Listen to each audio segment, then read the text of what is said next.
Guys, India ने United nation security council में Russia के अगेंस्ट में वोटिंग करने से मना कर दिया, जिस चीज को लेकर वेस्टर्न मीडिया काफी ज्यादा बौखलाया हुआ है एंड इंडिया के अगेंस्ट में बहुत सारे कंटेंट पब्लिश कर रहे हैं। बट दोस्तों, ऐसे में हमें यह समझना जरूरी है एज अ इंडियन कि क्या वो रीजन है जिसके कारण इंडिया रशिया के साथ देना चाहता है और रशिया के अगेंस्ट में इंडिया जाना नहीं चाहता है। इस चीज को समझने के लिए हमें आज से 52 साल पीछे वेस्टर्न पाकिस्तान यानी आज का बांग्लादेश जाना होगा। दोस्तों, मैं आप लोगों को समझाऊं कि इंडिया क्यों रशिया के साथ देना चाहता है और रशिया को क्यों इंडिया एक सच्चा दोस्त मानता है। उससे पहले पाकिस्तान के इमेज आप लोग देखिए।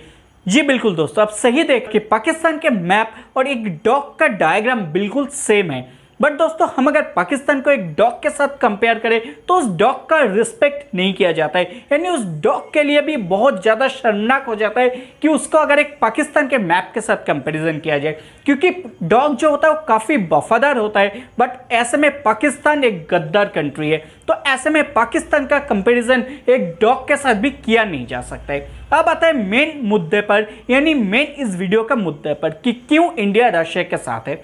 इस चीज को समझने के लिए दोस्तों हमें सबसे पहले देखना होगा 1970 का हिस्ट्री।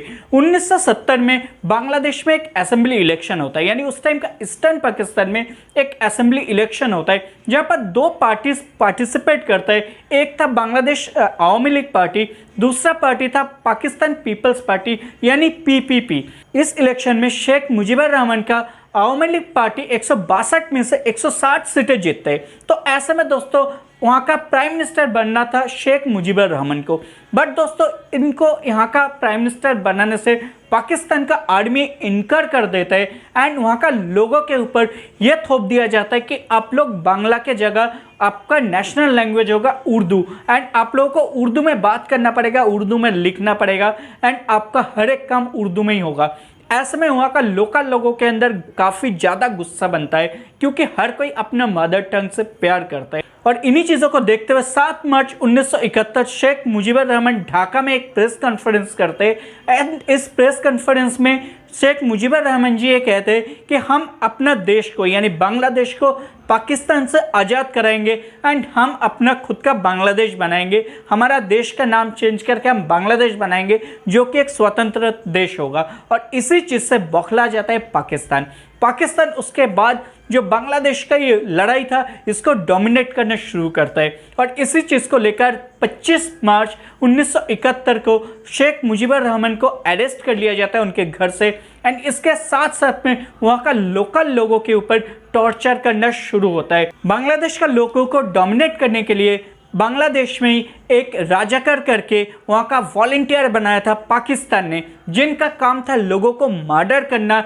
औरतों का यानी लड़कियों का रेप करना। और ये जो राजाकार एंड पाकिस्तान आर्मी था इस बीच में सिर्फ और सिर्फ मार्च का महीने में लगभग 5 लाख लोगों का कत्ल कर चुका था। घर में एक साथ सारे इंसान को बांध के मार दिया जाता था। इवन सुनकर आप लोग हैरान हो जाएंगे, 4 लाख से ज़्यादा लड़कियों का, औरत का, बच्ची का रेप हो चुका था।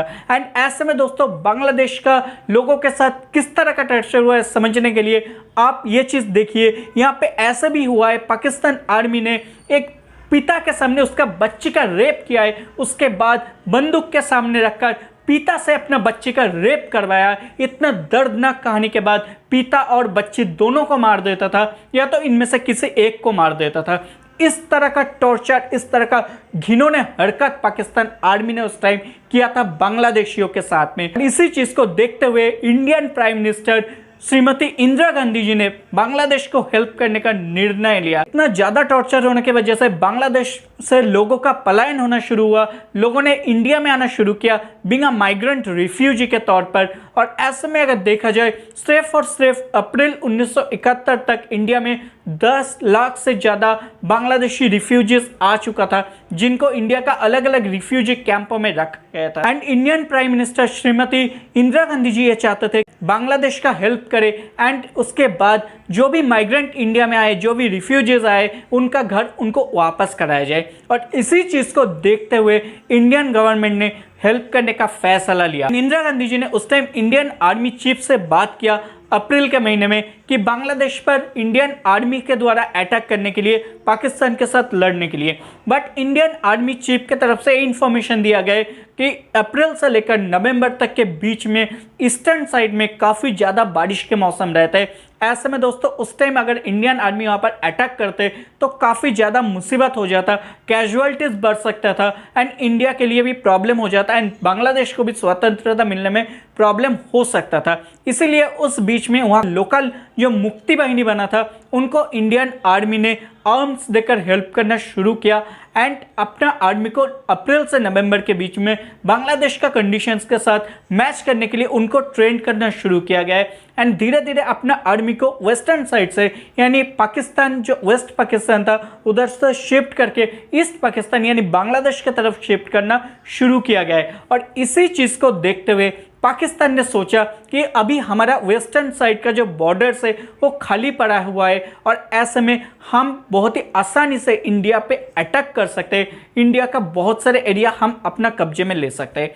मैंने आप लोगों को पहले ही बताया था पाकिस्तान एक डॉग के साथ भी कंपैरिजन करने लायक नहीं है, इतना गए गुजरे है और इसी चीज को देखकर आप लोग और भी समझ जाएंगे। 3 दिसंबर 1971 पाकिस्तान आर्मी इंडिया का 4 इंपॉर्टेंट एयरबेस पर अटैक करते हैं। आगरा, श्रीनगर, चंडीगढ़ एंड पठानकोट एयरबेस पे अटैक किया जाता है, जिसके वजह से इंडियन एयरफोर्स को काफ़ी ज़्यादा नुकसान होता है क्योंकि उस टाइम इंडिया के पास एयर डिफेंस सिस्टम नहीं था, जिसके वजह से पाकिस्तान को काफ़ी ज़्यादा एडवांटेज मिल जाता है और पाकिस्तान रात के अंधेरे में इंडिया पर अटैक करता है और Pakistan army Indian post Longewala के तरफ अटैक करते हैं क्योंकि इनके पास इंफॉर्मेशन था पहले ही कि इंडियन ओनली 120 सोल्जर उस पोस्ट पर मौजूद है और बिल्कुल ऐसा ही था। बट इंडियन जो आर्मी था, इंडियन आर्मी का मेजर कुलदीप सिंह चांदपुरी जी, उनका सूझबूझ ने पाकिस्तान को नेस्तनाबूद कर दिया क्योंकि उस टाइम इंडियन एयरफोर्स रात के टाइम में फ्लाई नहीं कर सकता था, तो ऐसे में इनको रोक के रखना था। और जो अटैक पाकिस्तान ने किया था रात को 12 बजे के आसपास अटैक किया था, तो इस टाइम इन्होंने क्या किया, कुलदीप सिंह जी जैसे ही देखा इन्होंने पूरा एरिया में 3 इनके पास एंटी टैंक जो ग्रेनेड था, एंटी टैंक मिसाइल पड़ा हुआ था जो नीचे बिछा दिया एंड बाकी टिफिन कैरियर को ऐसे दबा दिया ताकि जो पाकिस्तान आर्मी है उनको देखकर लगे कि इंडियन एंटी टैंक मिसाइल है। तो ऐसे में दोस्तों उन्होंने उस टाइम रोक दिया एंड 3 जब उनका टैंक ध्वस्त हो चुका था पाकिस्तान आर्मी रुक गया और ऐसे में इंडिया ने काफ़ी देर तक होल्ड किया एंड इस पोस्ट का जो वर्ड हुआ था एंड इसी वर्ड के ऊपर मूवी बॉर्डर बना था। तो बट मैं आप लोगों को बता दूं इस वर्ड में सिर्फ और सिर्फ 2 इंडियन आर्मी पर्सनल का डेथ हुआ था, यानी 2 कैजुअलिटीज हुआ था, जबकि पाकिस्तान का काफ़ी सारे सोल्जर का डेथ हुआ था, टैंक तबाह हुआ था एंड मॉर्निंग होते होते इंडियन एयरफोर्स ने इनको ऐसे नेस्तनाबूद किया था एंड जिनका लाशें तक, यानी इन पाकिस्तान आर्मी ने अपना जो सोल्जर्स का डेथ हुआ था उनका डेड बॉडी तक भी लेने से इनकार कर दिया था। 5 दिसंबर 1971 को इंडियन नेवी ने अटैक कर दिया कराची बंदर पर एंड कराची बंदरगाह जो था इसको बिल्कुल इंडिया की तरफ से ध्वस्त कर दिया गया था, बिल्कुल उनको डिस्ट्रॉय कर दिया गया था, जितना शिप्स था सब कुछ तबाह हो चुका था कराची पे। ऐसे में पाकिस्तानी जो है वो काफ़ी ज़्यादा बौखला गए और ये लोग इंडिया का एक शिप था जो कि उस समय जो बे ऑफ बंगाल में था, बे ऑफ बंगाल से पाकिस्तान आर्मी के ऊपर अटैक कर रहा था, इंडियन एयरक्राफ्ट कैरियर था जिसका नाम था आईएनएस विक्रांत। और आईएनएस विक्रांत को गिराने के लिए Pakistan naval ship, Pakistan submarine PNS Ghazi को भेज दिया गया जो कि अमेरिकन सबमरीन था। इस सबमरीन को भेज दिया गया है कि आप जाओ और डिस्ट्रॉय करो आईएनएस विक्रांत को, बट उस टाइम आईएनएस विक्रांत को छुपा दिया गया था। ऐसे में दोस्तों पीएनएस गाजी को सिर्फ और सिर्फ मार सकता था आईएनएस राजपूत, बट उस टाइम इस शिप का कुछ प्रॉब्लम हो रखा था इंजन में, जिस वजह से इंडियन आर्मी ने दिमाग लगाया और जिसके वजह से पीएनएस गाजी खुद ही चल के आईएनएस राजपूत के पास आया और आईएनएस राजपूत ने पीएनएस गाजी को इंडियन ओशन में मार गिराया, जिसके अंदर जो शिप अभी भी वहीं पर पड़ा हुआ है, जिसके अंदर पाकिस्तान ने अपना नेवल पर्सनल्स का डेड बॉडी तक भी लेने से इनकार कर दिया था। ये पाकिस्तान का नेचर है। बट जैसे ही पीएनएस गाजी को इंडिया ने मार गिराया, इससे पाकिस्तान के साथ साथ में अमेरिका बौखला गया था क्योंकि अमेरिका का वो शिप था, जो नेवल शिप था, वो अमेरिका का बनाया हुआ था। 71 में इंडिया को स्वतंत्रता मिले हुए कुछ ही साल हुआ था और ऐसे में पाकिस्तान इंडियन नेवी ने जब अमेरिका का एक वॉरशिप, अमेरिका का एक सबमरीन को ध्वस्त कर देता है, उससे अमेरिका काफ़ी ज़्यादा बौखला जाता है और साथ साथ में पाकिस्तान भी गुहार लगाते हैं अमेरिका से कि आप लोग यूनाइटेड नेशन में जाओ, हमें सेव करो। यूनाइटेड नेशन में जैसे पाकिस्तान पहुंचते हैं उस टाइम इंडिया का हेल्प करने के लिए आता है रशिया, क्योंकि रशिया ने अपना वीटो पावर का यूज़ करते और वहाँ पे इंडिया के लिए सपोर्ट करते, जिसके वजह से यूनाइटेड नेशन में इंडिया के अगेंस्ट में जो प्रस्ताव लाया गया था वो बिल्कुल डिसमिस हो जाता है। इसके बाद अमेरिका अपना वॉरशिप 7 नेवल वॉरशिप को 7 नेवल वॉरशिप को इंडिया के तरफ रवाना कर देता है कि आप लोग जाओ इंडिया पर अटैक करो। एंड साथ में यूके भी अपना ईगल वॉरशिप्स को भेज देता है इंडिया के ऊपर अटैक करने के लिए। चाइना अपना बॉर्डर के रास्ते में टैंक इंडिया की तरफ मूव कराता है कि इंडिया पे अटैक करने के लिए। तो एक तरह से इंडिया अकेले पड़ गया एंड एक साइड में आ गया अमेरिका, चाइना, पाकिस्तान एंड साथ में था यूके। तो इस सिचुएशन में इंडिया के लिए काफ़ी ज़्यादा प्रॉब्लम्स हो रहा था। साथ में श्रीलंका भी पाकिस्तान का हेल्प करने के लिए आ गया एंड श्रीलंका भी अपना ज़मीन को पाकिस्तान को यूज़ करने के लिए छोड़ दिया कि आप यहाँ पे अपना जो एयरप्लेन्स है इनका रिफ्यूलिंग कराओ एंड देन बांग्लादेश पर अटैक करो। ऐसा सिचुएशन बन चुका था। तो इस समय पर इंडिया का हेल्प करने के लिए आया रशिया। रशिया को जैसे ही पता चला कि अमेरिका ने अपना वॉरशिप्स को इंडिया की तरफ भेजा है, इमीडिएट बेसिस पर रशिया ने अपना 40 वॉरशिप इंडिया के तरफ सेंड कर दिया and American army, American navy जब तक इंडियन ओशन पहुंच पाते उससे पहले रशियन नेवी इंडियन ओशन में पहुंच गया एंड जानबूझकर रशियन नेवी ने उसका सारे के सारे नेवल वॉरशिप, सारे के सारे सबमरीन्स को पानी के ऊपर लाया ताकि अमेरिका को पता चले कि कितना बड़े पैमाने पर रशियन नेवी इंडियन का हेल्प करने के लिए आ चुका है। ऐसे में दोस्तों जैसे ये चीज़ें देखा गया है और साथ में रशिया की तरफ से एक मैसेज यूएस को पास किया गया है कि अगर इंडिया के ऊपर कोई भी अटैक होता है उसको रशिया के ऊपर अटैक माना जाएगा। इस बीच में अगर इंडिया के ऊपर कुछ भी अटैक होता तो डायरेक्ट अमेरिका और रशिया के जंग छेड़ सकता था और इसी चीज़ को समझते हुए अमेरिका वापस चला गया, साथ में ब्रिटेन वापस चला गया एंड चाइना को भी रशिया ने समझा दिया जिससे चाइना वापस चला गया। पाकिस्तान था अकेला, एक डॉग अकेला था और वो अकेला ही पड़ गया। ऐसे में पाकिस्तान को अकेले इंडिया से लड़ना था और लड़के बांग्लादेश को वापस अपने अंदर ईस्ट पाकिस्तान करना था। बट दोस्तों यहाँ पर इंडियन आर्मी ने काफ़ी सूझबूझ दिखाया। इंडियन एयरफोर्स ने डमी को एयर ड्रॉप करवाया, 5000 डमीज को एयर ड्रॉप करवाया और ऐसे में बीबीसी न्यूज़ में एक न्यूज़ फैल गया कि बांग्लादेश में इंडिया ने 5000 आर्मी को एयर ड्रॉप करवा दिया, पैराट्रूपर्स को एयर ड्रॉप करवाया, जिससे पाकिस्तान आर्मी काफ़ी ज़्यादा डर गया और वो अपना सरेंडर करने के लिए तैयार हो चुका था।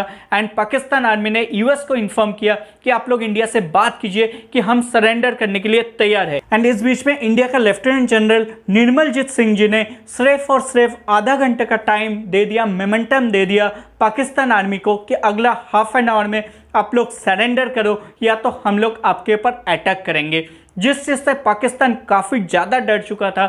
इनका जो भी हेल्प मिलने का सोर्सेस था सारे बंद हो चुका था। ऐसे में पाकिस्तान काफ़ी ज़्यादा डर गया और दुनिया के आज तक का डेट में सबसे बड़ा आर्मी सरेंडर माना जाता है। 93,000 पाकिस्तानी आर्मी इंडियन आर्मी के सामने सरेंडर किया, जिसका फोटो आज भी दुनिया भर का हर एक जगह पे Guinness book of world record है कि इतना बड़ा आर्मी सरेंडर आज से पहले कभी हुआ नहीं था, उस समय से पहले ना कि आज तक कभी हुआ है उसके बाद। एंड इसी तरह से 16 दिसंबर 1971 को ये वॉर इंडिया और पाकिस्तान के बीच में जो चल रहा था ये एक तरह से खत्म हो जाता है। बट दोस्तों फिर भी रशिया ने अपना आर्मी को, अपना एयरफोर्स को स्टैंड बाई मोड पर रखा था।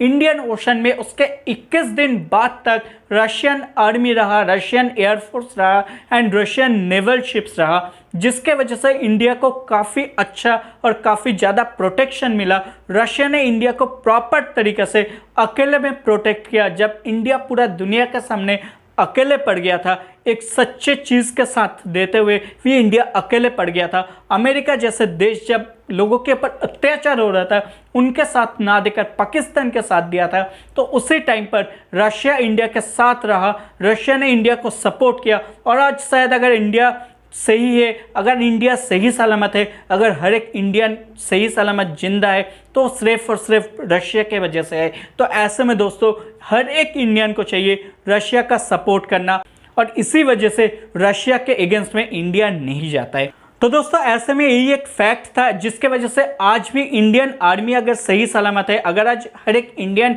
को उस टाइम कुछ भी क्षति नहीं पहुंचा है, वो सिर्फ और सिर्फ रशियन आर्मी के वजह से, रशियन एयरफोर्स के वजह से नहीं पहुंचा है। तो ऐसे में दोस्तों इंडिया को कभी भी रशिया के अगेंस्ट में नहीं जाना चाहिए। बिना मोरल के हिसाब से भी इंडिया को रशिया के अगेंस्ट में नहीं जाना चाहिए, क्योंकि एक सच्चा दोस्त के अगेंस्ट में कभी नहीं जाना चाहिए। तो बिल्कुल दोस्तों इसी तरीके से Indian air force, Indian navy, Indian army and Russia का हेल्प से इंडिया ने बांग्लादेश को स्वतंत्रता दिलाया था। तो अगर आप एक इंडियन हो या तो बांग्लादेशी हो, तो आपसे मेरा रिक्वेस्ट होगा प्लीज वीडियो को लाइक कीजिएगा, चैनल को सब्सक्राइब कीजिएगा और बेल आइकन को प्रेस कीजिएगा ऐसा इंफॉर्मेटिव वीडियोस को देखने के लिए। मिलते हैं अगला वीडियो में, तब तक के लिए जय हिंद, वंदे मातरम, नमस्ते।